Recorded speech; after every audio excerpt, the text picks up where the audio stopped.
And then we jumped right into Too Fast, Too Furious, which might even have more driving. So one of the things that I really noticed with Too Fast, Too Furious, and this was present in the original, but it feels really intense here.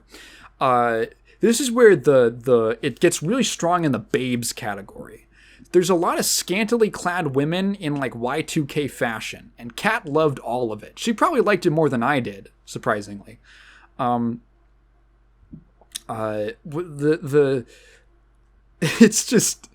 It's so Y2K. It's so of its time. It's crazy. Like the fashion, the pants, the hats, the glass. It's so 2000s, dude. You could tell, like, man, this came out in 2001, 2002, and it's great.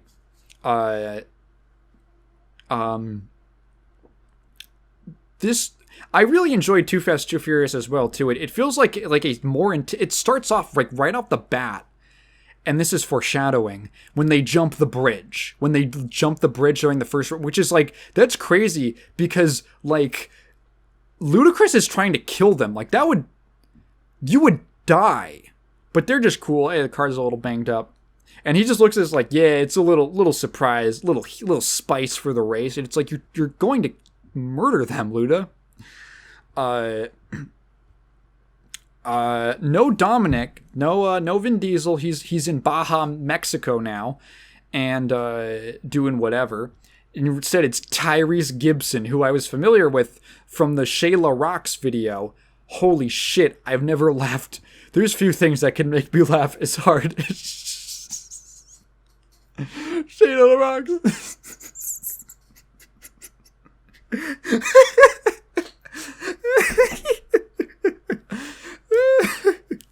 Shayla Rock.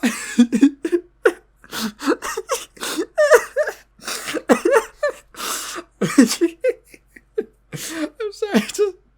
It genuinely makes me laugh. You don't know what I'm talking about. Can you find it by just searching up? Hold up. Tyrese Gibson Shayla Rocks. Tyrese Gibson crying. Yeah.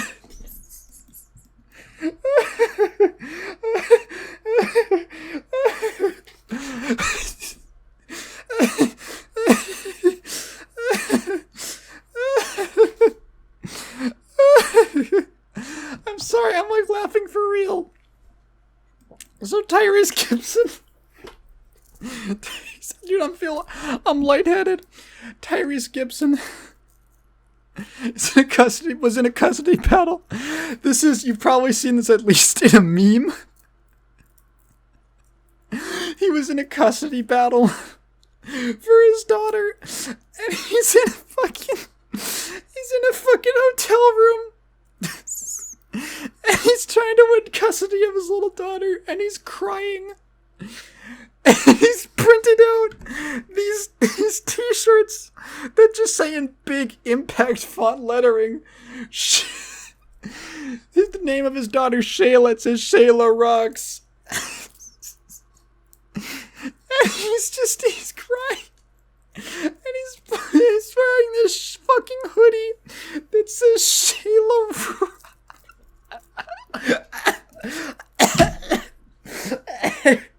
That says Shayla Rocks. It's so fucking funny. It's like the wording specifically of Shayla Rocks is like, it's so cheery and carefree, and he's fucking crying. It's so goddamn funny. Holy shit, my head is laid.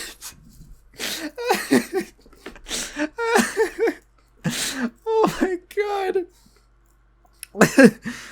And anyway, he shows up, and he's Paul Walker's friend, and they had whoa, the lightheadedness is hitting me. I gotta take a second.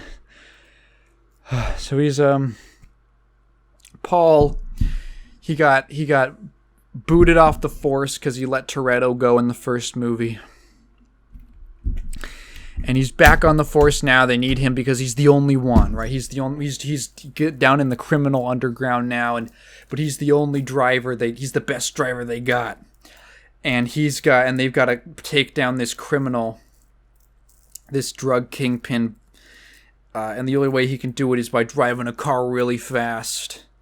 And at this point, I'm starting to see the structure of the series, which is that I was like, wait, okay, Kat, tell me, because she doesn't remember a lot of them very well, but she's seen them. And I was like, Kat, does this just turn into Yu-Gi-Oh! But cars? And she goes, yeah. And what I mean by that is, in Yu-Gi-Oh!,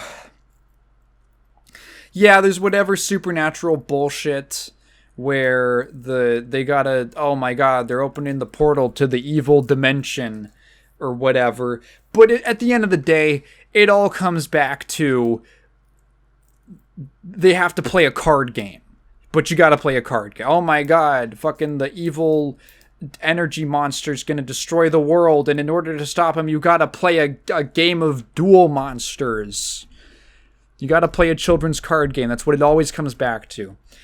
And this, I'm like, okay, is this just gonna be... there's some world and some criminal conspiracy or big villain threat, and then the way that the main characters solve the problem is you gotta go really fast in a car. You gotta drive a car really fast. Yeah, that's basically how it goes. So Paul Walker, he gets busted for something at the start of the movie. Is he speeding or something? I don't know. It's something like he's going like, I don't know. He's going, oh, you're going 60 in a 50 zone or something like that. And Paul Walker's style is he actually likes to go 32 into a 16, if you know what I'm talking about. And they basically say like, hey, we'll strike your criminal record that you've built up between movies if you'll do this job for us, and we're gonna have a tracker on you, and you gotta infiltrate this guy's organization and drive a car really fast. And he's like, all right, but my driver has got to be Tyrese Gibson, who's also a big old criminal guy. So they're both gonna get clemency if they pull off this job. And they drive cars really fast, and they beat the bad guy. Paul Walker drives bad guys escaping on a boat. Tyrese and Paul Walker are in a car driving side by side. And he's like, we got to get to that boat. And Tyrese goes, but that's a boat and we're in a car. How are we going to get there? And I'm like, no fucking way. No fucking way. And Paul's like, Tyrese figures out what he's gonna do. He's like, you crazy ass cracker, or whatever the fuck he says. And then Paul drives it off the bridge. He drives it off the bridge and crashes into the boat. I'm like, fuck yeah, drive it off the fucking bridge. It's so awesome. It's sick as fuck.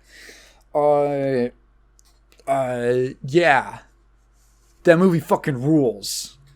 There's really, like, I could go over analyzing the plot or whatever, but, like, no one cares. No one gives a fuck. It's just, what's the next cool thing that's gonna happen? When's the next cool line gonna happen? And on a very basic primal level, that's the appeal of the Fast and Furious franchise. It's cool shit happening all the time. And it's fucking epic. It's not deep. It's not complex. It's just awesome. Just stop being a stick in the mud.